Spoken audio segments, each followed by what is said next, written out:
अब गरम तीनों হ্যাঁ হ্যাঁ কোনো অসুবিধা নেই সঙ্গে থাকবেন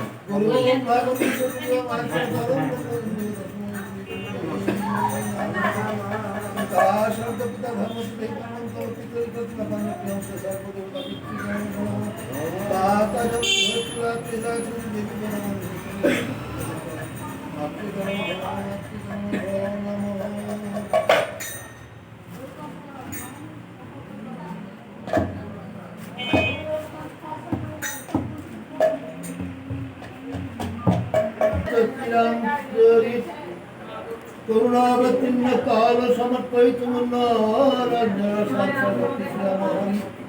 पूरज सुंदर संगीत सदा हृदय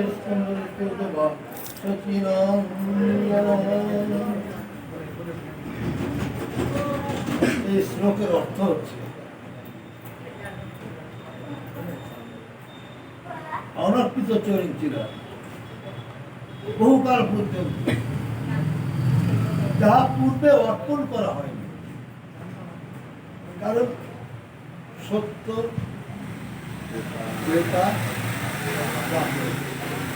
তিন যুগ সমাপ্ত কিন্তু এই করুণা কেবলমাত্র কলি যুগেই দিয়েছে। আবার গৌর বলুন এর আগে কাউকেও তিনি অর্পণ করেন না।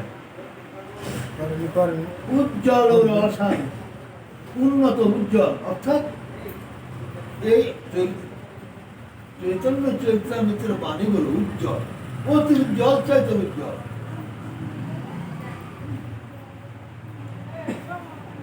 কাল অর্থাৎ কলিযুগে করুণায় অবতীর্ণ হইয়াছে, পুরোটা সুন্দর সন্দীপিত, স্বর্ণ হতে অতি সুন্দর। সোনার একটা রং আছে, কিন্তু সোনা তাকে তুলনা করতে পারেনি। হ্যাঁ, আবার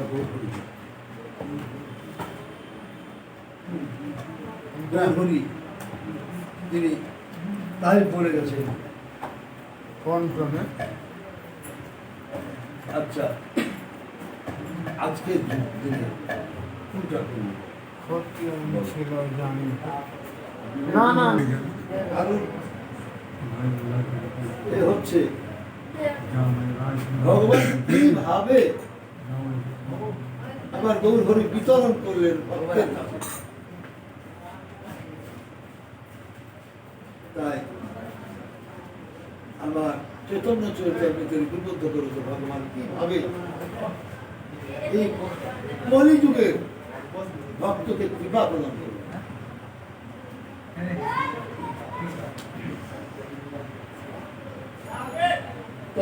শ্রীমৎ শ্রীকৃষ্ণ চৈতন্য দেব বন্দে জগদ্গুরু যৎসর্বং পয়স্নাপি মহাসিদ্ধ সন্তরে সুখম।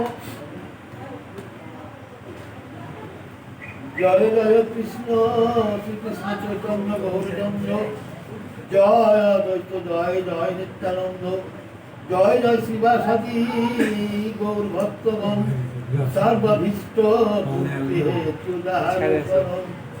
শ্রীরূপ সনাতন ভট্ট রঘুনাথ, শ্রীজিৎ গোপাল ভট্ট দাস রঘুনাথ, এইসব প্রসাদে লিখি চৈতন্য দুলীলা গুণ, জানি বা না জানি করি আপন শোভন। মালা কারো স্বয়ং কৃষ্ণ প্রেমাত্ম রূপ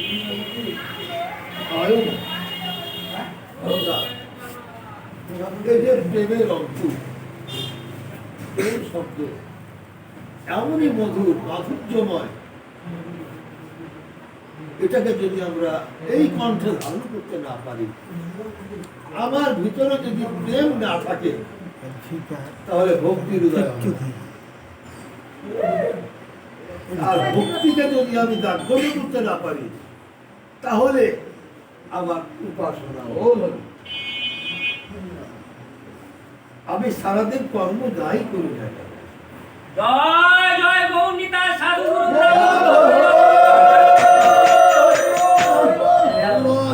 কর্ম করি না। আমার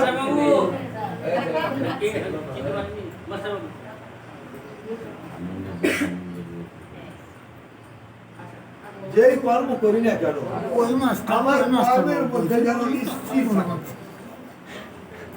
যতক্ষণ এই মনটাকে স্থির করতে না পারি, মনটা যেন বিচলিত না হয়। আমি যখন ভগবান কর্মে করি, আমি গৌরের সেবা দিতে গেছি, আমার মন যেন আমার গরুটা কোথায় গেল, আমার ছেড়ে পিলে কোথায় গেল, এই মনটা যেন না। মনটা সবসময় স্থির, আর যতক্ষণ স্থির করতে না পারবেন ততক্ষণ গৌরের সাক্ষাৎ করতে পারবেন। হরে কৃষ্ণ। এই মনটাকে সকল সময়ের জন্য স্থির রাখতে হবে। এত চিন্তি লইল প্রভু মালা কারো ধর্ম, নবদ্বীপে আরম্ভিল ফল দান কর্ম। এবার আমার মহাপ্রভু কি করলেন? নদিয়ার বুকে এই ফল, যেই ফল ভক্তের কাছে একবার গেলে ওই ভক্ত স্থির থাকতে পারে না। গৌর প্রেম এমনই একটা মাধুর্য প্রেম রস, যার মধ্যে একবার প্রবেশ করে তখন এই পৃথিবী তাকে ভালো লাগে না, এই সংসার তাকে ভালো লাগে না। কৃষ্ণ নামে ধরে দিয়ে একবার কোথায় জল জঙ্গল নাহিকা জলের স্থল।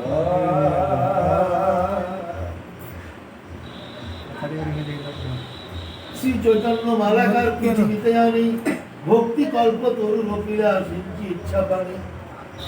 বাহ, সুন্দর। ভগবান ভক্তি তরু, অর্থাৎ তরু শব্দ গাছ। এই গাছ নির্মাণ করছে কি দিয়া? সিঞ্চিয়া জল, অর্থাৎ এই পুকুর থেকে জল আনে, টিউবওয়েল থেকে জল আনে, গঙ্গা থেকে জল আনবে, ওই জল নয়। ভক্তি তরু স্থাপন করতে গেলে একমাত্র চোখের জল, নয়ন জল।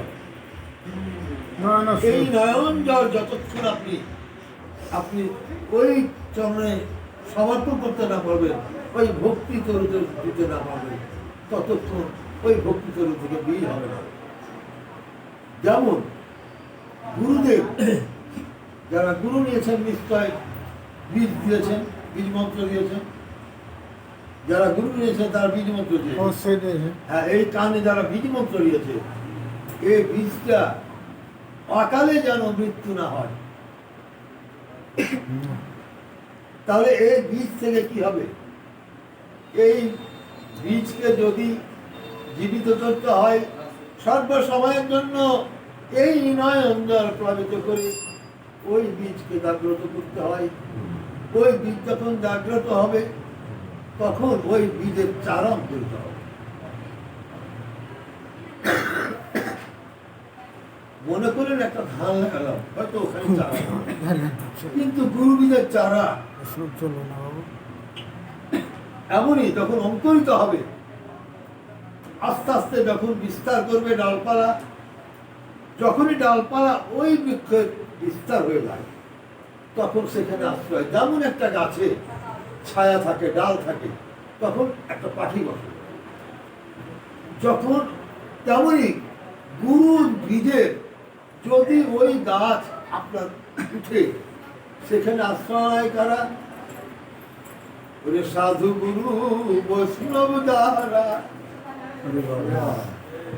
ওই গাছের নিচে আশ্রয় নেয় সাধু গুরু বৈষ্ণব, তখন হয় সেখানে সঙ্গ। যখন সাধু গুরু বৈষ্ণবের আশ্রয় হয় তখন সেখানে সাধু সঙ্গ হয়। সাধু সঙ্গ যেখানে হয় সেখানে আবার গোবিন্দের সকল কিছু পাওয়া যায়। জয় জয় সদ্গুরু বৈষ্ণব।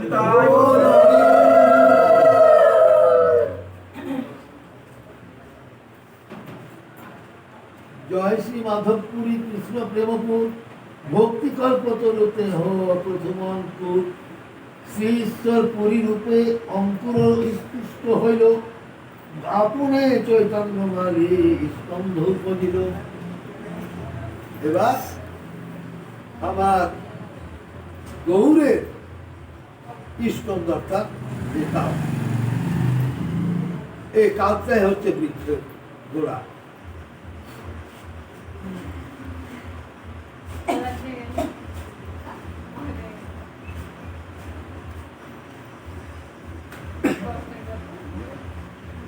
সকল শাখার সেই স্কন্ধ মূলাশ্রয় পরমানন্দ পুরিয়ার কেশব ভারতী, ব্রহ্মানন্দ পুরিয়ার ব্রহ্মানন্দ ভারতী, বিষ্ণুপুরী কেশবপুরী, পুরী কৃষ্ণানন্দ, আর নৃসিংহ তীর্থ আরো পুরী সখানন্দ।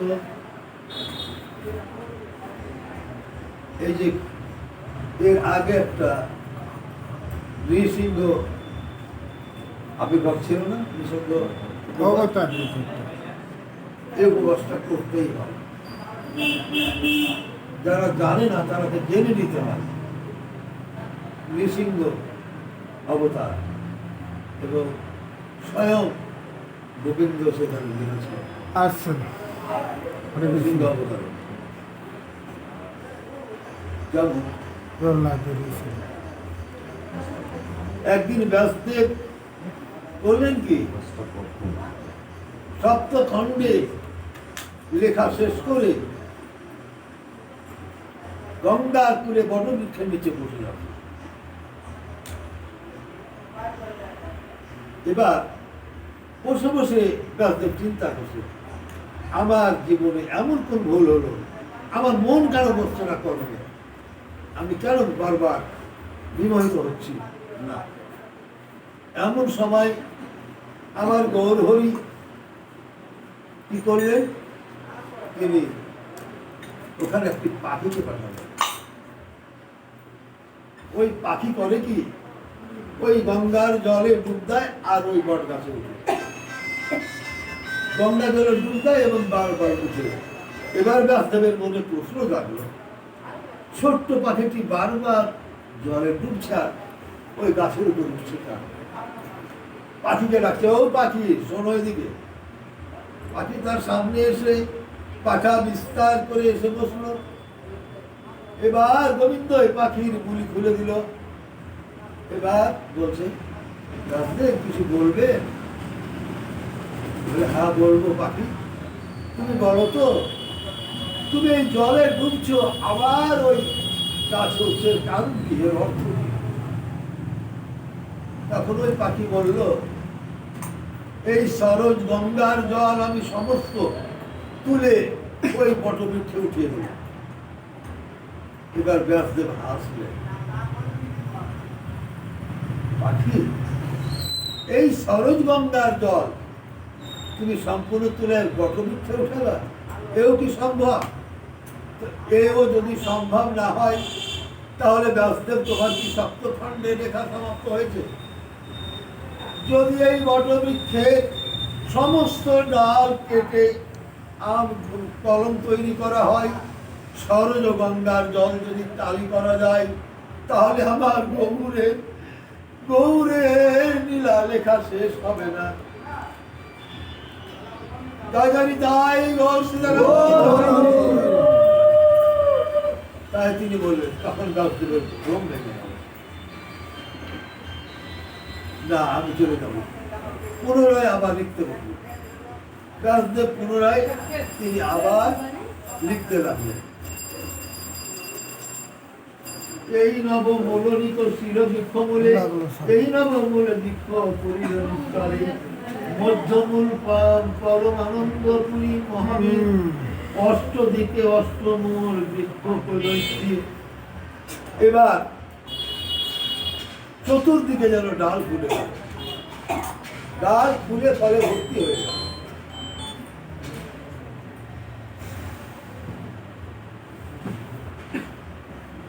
এই নবমূলিত শিরবৃক্ষ মূলে, এই নবমূলে বৃক্ষ পরিমলে, মধ্যমূল পরমানন্দ পুরী মহাবীর, অষ্টদিকে অষ্টমূল বৃক্ষ পেল স্থির, স্কন্ধের উপরে বহু শাখা উপজিল, উপরি উপরি শাখা অসংখ্য হইল। এই বৃক্ষে চতুর্দিকে যখন ডালপালা বিস্তার হতে লাগলো, অনেক ডাল চতুর্দিকে যেন বিস্তার করতে লাগলো। 20 শাখা করি এক মন্ডল, মহা মহা শাখা ছাইল ব্রহ্মাণ্ড সকল। এবার এই ডাল বিস্তার এমন ভাবে হলো, বিশ্ব ব্রহ্মাণ্ড যেন ছিল। তাহলে ভগবান করতে পারেন এমন কোনো বস্তু আছে? না, তাহলে ওই গাছ যদি ওই বৃক্ষ বিশ্ব ব্রহ্মাণ্ডকে ধারণ করতে পারে,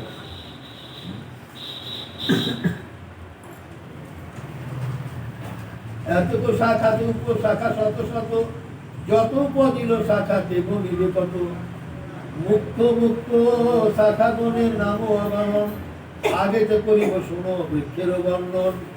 বৃক্ষের উপরি শাখা হইল দুই স্কন্ধ, এক অদ্বৈত নাম আর নিত্যানন্দ। এক শাখা হচ্ছে অদ্বৈত প্রভু আর নিত্যানন্দ, এরা দুইজন।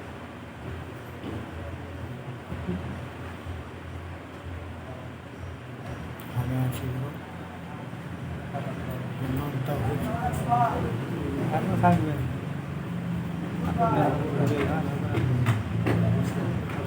দুই স্কন্ধের দুই বাহু শাখা উপজিল, তার উপশাখা গণে জগৎ ছাইল। বড় শাখা তাহলে বাবু এখানে দেখা টাকান, গেল বাবু টাকান, নিত্যানন্দ বাবু টাকান। এই জগৎকে ঘিরে আছে না, তাহলে এই নিত্যানন্দ শ্রীকৃষ্ণ চৈতন্য প্রভু নিত্যানন্দ শ্রী অদ্বৈত গদাধর শ্রীবাসাদি গৌর ভগিনন্দ। তাহলে নিত্যানন্দ কে? নিত্যানন্দ আনন্দ দেয়।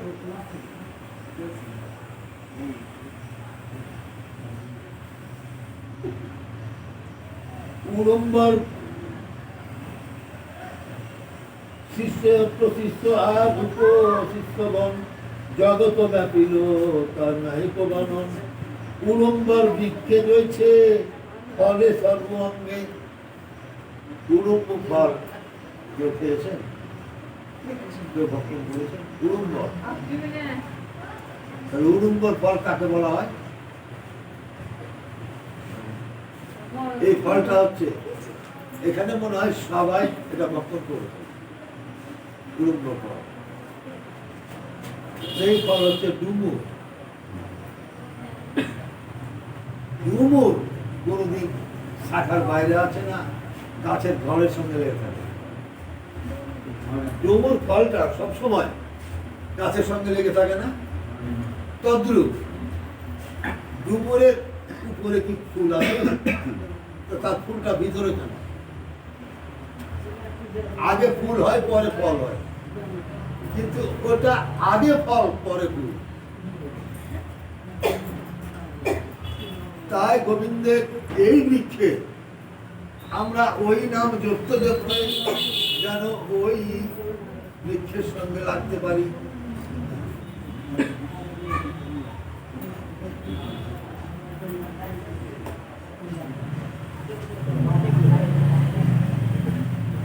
মূলস্কন্ধের শাখায় আর উপশাখা গণে, লাগিল যে প্রেম ফল অমৃত দিনে, পাঠিল যে ফল প্রেম ফল অমৃত মধুর, বিরায় চৈতন্য মানে নাহি লয় মূল। এবার এই ফল, তাহলে এই ফলে বৃক্ষটাকে শ্রীকৃষ্ণ চৈতন্য, তাতে অনেক ফল। এই ফল বিতরণ করছে কে? নিজেই। তুমি যখন চাইলা, তোমার যখন মনে হইল আমি এই ভজন পথে যাব, যখন তোমার ভজন পথটা স্মরণ হবে, তখনই তোমার কাছে চলে গেল ওই ফল। কাজে সকলে ওই ফল পায়, এমন কোনো নেই যে ওই ফল তিনি পান না। বিলায় চৈতন্য মালি নাহি লয় মূল, ত্রিজগতে আছে যত ধন রত্ন মণি, এক ফলের মূল্য করি তাহা নাই বলি। এই ফলের এতই মূল্য, এই জগতে যত ধনরত্ন আছে একটি ফলের সঙ্গেও তুলনা করা যায় না। এই ফল আমার জগৎ দান করেছে। জগতের যত পরিমাণে ধনরত্ন আছে একটি ফলেরও আমার মূল্য হয় না।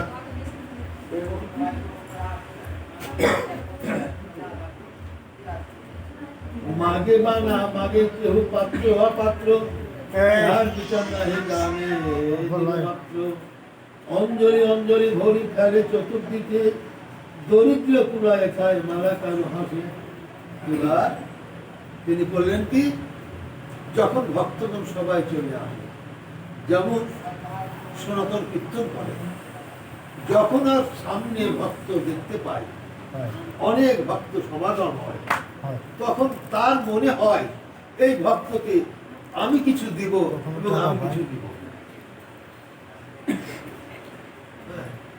সব ভক্ত তখন যত ভক্ত গৌর গৌর বলে কাঁদে ওই কীর্তনেরও মাঝে সদাই গৌর গৌর গৌর বলে কাঁদে কারণ গৌর ছাড়া মুক্তি নেই আমরা যতই যা করি আমাদের একটা সময় আছে আমি ওই সময়টাই চেয়ে দেব আমার শেষ সময় আমার যেদিন শেষ দিন হবে আমি যেন গৌর গৌর শব্দ করে বলতে পারি ওই চরণ যুগল চরণ যেন আমি লাভ করতে পারি হে প্রভু তুমি যাবার ফলে আমায় সঙ্গে নিও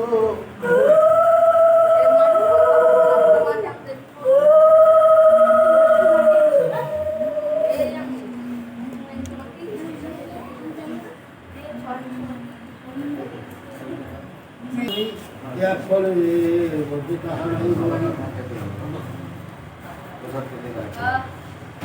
মালাকার কয়ে শোনো বৃত্ত বলিমা মূল শাখা উপশাখা যত প্রকার অলৌকিক দীক্ষকারে সর্বপ্রিয় কর্ম স্থাবর হইয়া ধরে জন্মের ধর্ম অর্থাৎ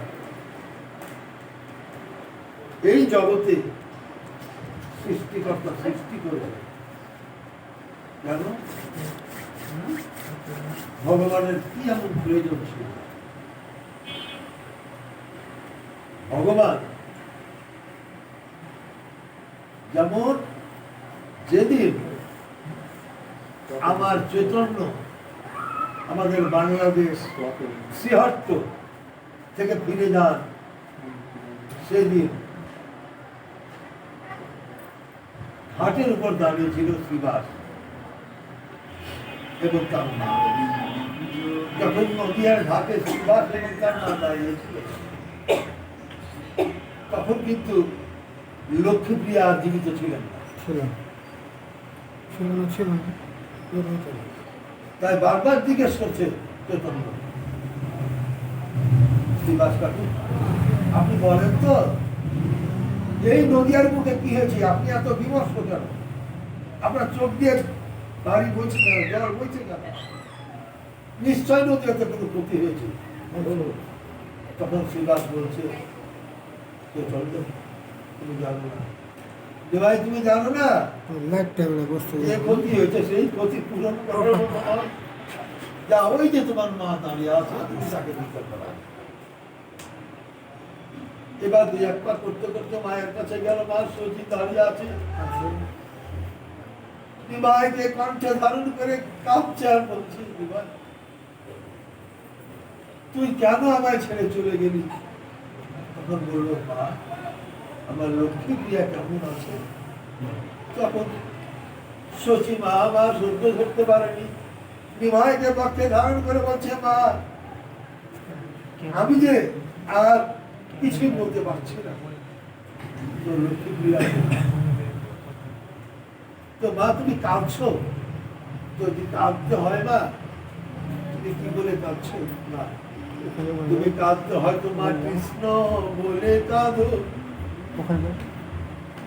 সচী মাকে বলছো তুমি কৃষ্ণ বলে কাঁদো ও তো জানে না যে স্বয়ং বিমাই ভগবান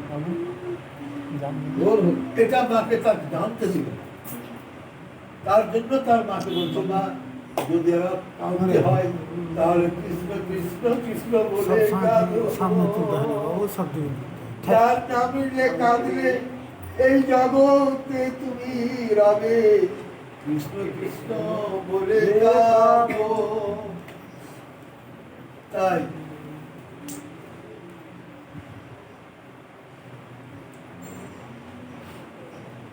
এক ফল মূল্য করে তাহা নাই বলি মাগে বানামে মালা করো ঘরে শুনো বৈদ্য পরিবার মূল শাখা উপশাখা ঘটকার অলৌকিক বৃক্ষকারে সর্বপ্রিয় কর্ম স্থাপন করিয়া করে জন্মগুরু ধর্ম। এই বৃক্ষের অঙ্গ ছয় সব অচেতন ব্যাপিল রাজিয়া হবে সকল ভুবন। একলা মালাকার আমি তাহা তাহা যাব এই সকলে এই ফল আমি গাছ থেকে পেড়ে বিলাতে পারবো না। তোমরা সবাই যদি আসো, সবাই একসঙ্গে যে চাইবে তাহাই পাবে। আমার কাছে যেই ফল, সেই ফল আমি সকলকে দেব। আমি কাউকে বলবো না যে এটা ছোট, এটা বড়, এটা ব্রাহ্মণ, এটা শূদ্র, এই চণ্ডা। আমার কাছে কোনো জাত বিচার নেই। যে আসিবে সেই পাইবে, আমার কাছে যে আসিবে সে পাইবে। যে আসিবে সে পাইবে, আসিবে সে পাইবে। তাই যখন এই যে ফল বিতরণ করছে, এই বৃক্ষের ফল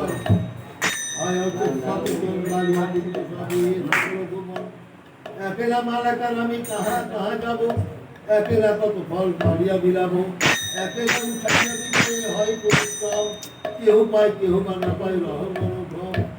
অতএব একটা দিল সভাকারে তাহা তাহা প্রেম ফল দেহ দানকারে। একলা মালাকার আমি কত ফল খাবো, না দিয়ে এই ফল করিব। আত্মশিক্ষা মতে বৃক্ষ শিল্পী নিরন্তর, তাহাতে অসংখ্য ফল বৃক্ষের উপর। হয়ে গেল পিছনে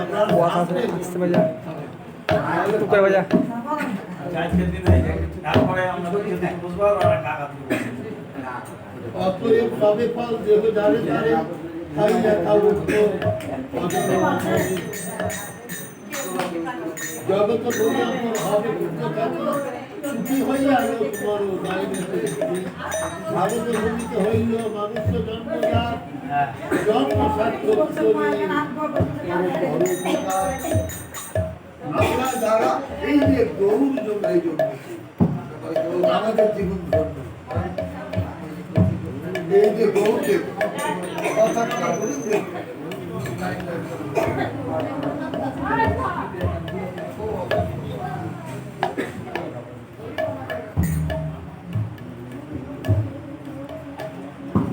মালি মানুষ নাহি নাহি রাজ্যধন, ফল মূল দিয়া করি পূর্ণ উপার্জন। এই ফলকে বাজারে কিনতে পারবে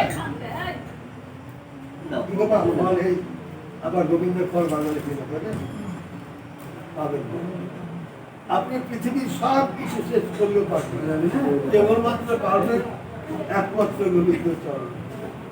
এই ও মালি হইয়া বৃক্ষ হইয়া ইচ্ছাতে সর্ব প্রাণীর উপকার হয় বৃক্ষ হইতে। এই একটা লইয়া যাবে চৈতন্য মালাকার পরম আনন্দময় বৃক্ষ পরিবার। যেই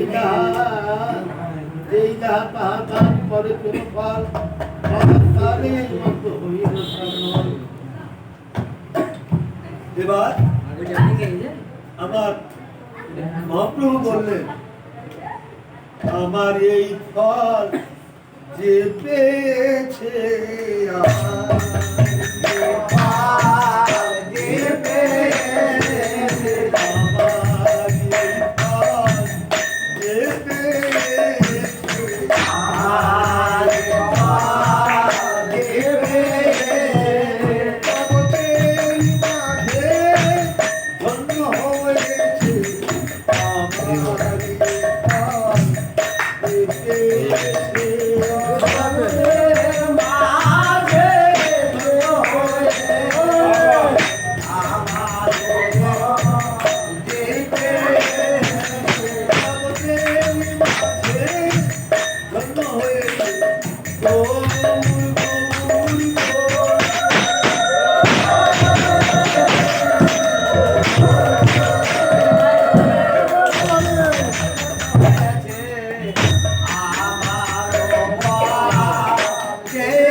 মহামানব মনোফল পেট ভরি খায় মাতিল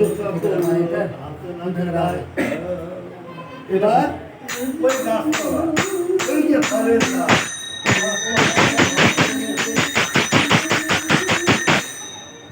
সকল ভক্ত এসে ওই গাছতলায় বসিয়েছে সবাই মালির দিকে চেয়ে আছে সবার নজরে পড়ে না সবাই দেখতে পায় না তাই তারা কি করলেন ওই গাছের নিচে আরে গাছের নিচে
দেখি আনন্দিত হয়ে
কেহ ফল খায় না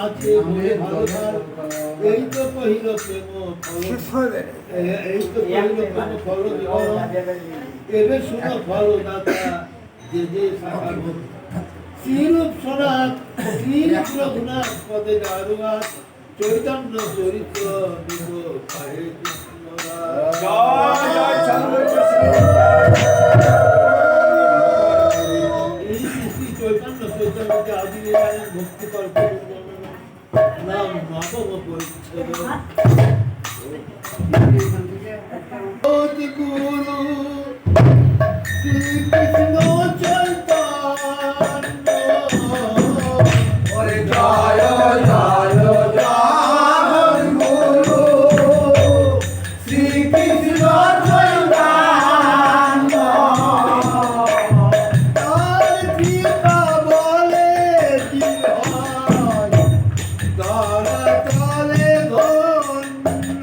Oh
শ্রীকৃষ্ণের পাদ পদ্ম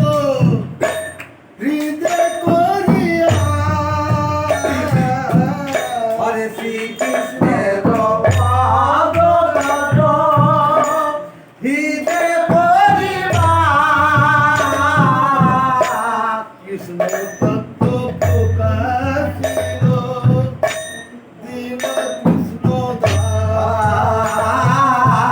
কৃষ্ণ পাত কাশিল ওরে দিল কৃষ্ণ